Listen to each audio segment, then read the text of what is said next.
The US can now deploy troops to Trinidad and Tobago. This is what your government did to you people. Yesterday, when we did that video, a lot of persons messaged me and they said, "Why are we doing this? It was wrong to put out that video." When I said things are happening that you don't even know in the Caribbean, this is what I'm talking about. Your government has signed an agreement with the US, five agreements actually: energy, cybersecurity, human rights, a lot of things. Things are just going fast right now. So when I tell you this, you say, well, he's coming here talking other things we don't know. Well, here's proof that we know things are happening.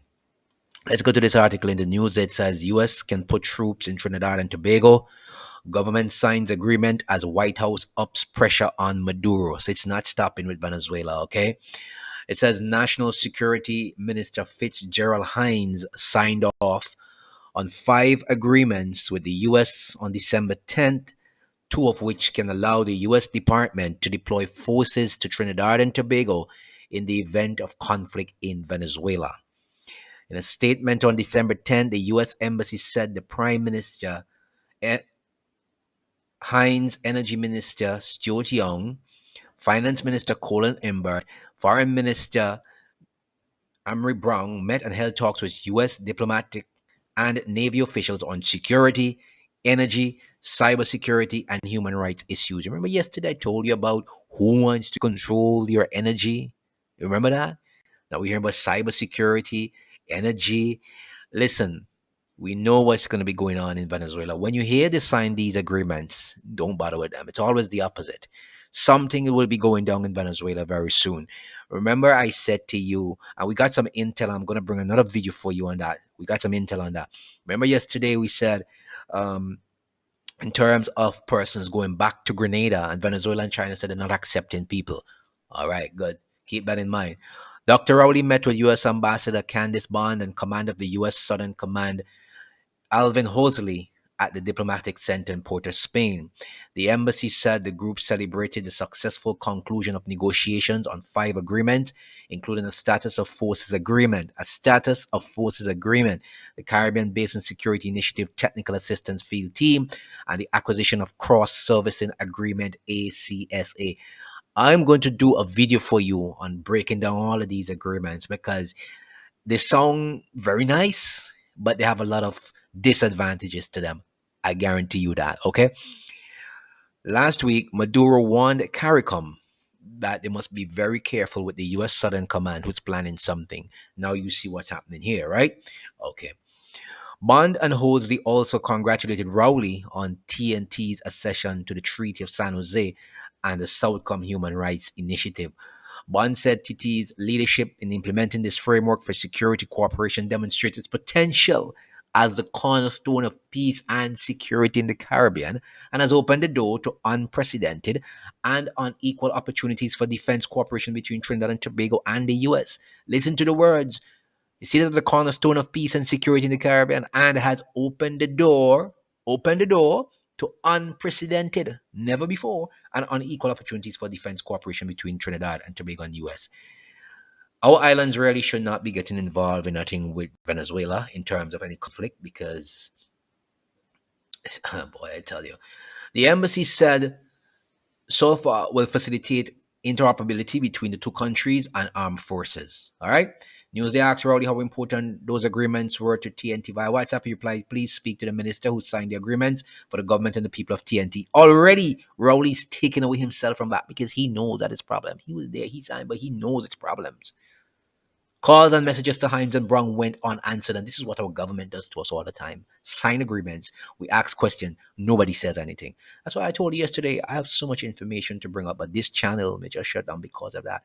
In December 2022, diplomatic note on the U.S. Embassy website details TNT's agreement to SOFA starting in 2013. The note said that the 2013 SOFA was due to expire on January 1, 2023. The embassy has the further honor to propose the government of Trinidad that the government of the U.S. and the government of Trinidad agree to further extend the 2013 SOFA without any other changes for an additional 2 years from its expiration date of January 1, 2023 to January 1, 2025. Foreign Affairs Ministry response also form part of a diplomatic note. The Ministry of Foreign Affairs and CARICOM and the Republic it is pleased to confirm that the proposal set forth in the embassy note is acceptable to the government of the Republic of Trinidad. The embassy note, together with this note in reply, shall constitute an agreement between the governments which shall enter into force to the date note. Well, in its December 10th release, the U.S. Embassy said that so far is an agreement which allows for military-to-military agreement engagement. The U.S. and TT have had a SOFA agreement since 2007. The new agreement in line with the U.S. and TT laws and will have no expiration date unless renegotiated. Do you hear what I'm saying? The new agreement with military and military the new agreement with Trinidad military and the U.S. military will bring the agreement in line with U.S. and TT laws and will have no expiration date unless renegotiated. Newsday understands Cabinet approved so far at its meeting on December 7, and the document was sent to the attorneys for the DoD, the National Security Minister, the Attorney General, and TNT Defense Force for final scrubbing before signed on December 10. The agreement will take effect from January 1, 2025. The negotiations included clarification of the language used in the agreement, including that it allows for civilian employees of DoD to qualify for immunities. Okay?